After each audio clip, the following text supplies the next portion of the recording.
Angkatan Bersenjata Ukraina dan Federasi Rusia memperbarui informasi Minggu tanggal 29 Mei.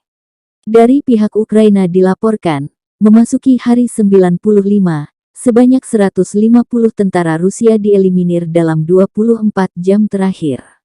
Total 30.150 tentara Kremlin tewas sejak invasi tanggal 24 Februari lalu. Dalam sehari, 8 tank musuh dihancurkan, 12 kendaraan tempur, 14 kendaraan bahan bakar dan 3 artileri sistem. Total 207 jet tempur dan 174 helikopter angkatan bersenjata Rusia dihancurkan seperti disampaikan Kementerian Pertahanan Ukraina dalam rilis resminya hari ini.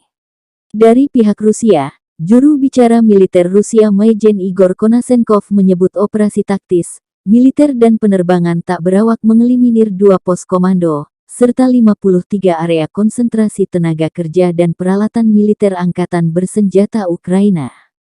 Serangan mengeliminir lebih dari 300 tentara Ukraina dan hingga 50 peralatan militer dan khusus Angkatan Bersenjata Ukraina.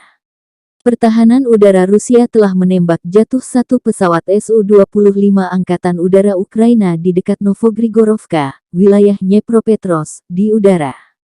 4 kendaraan udara tak berawak Ukraina telah ditembak jatuh di dekat Malieprohody, Pitomnik di wilayah Kharkov, Mirolyubovka di wilayah Dnepropetrovsk dan Nizhnyaya Krinka di Republik Rakyat Donetsk.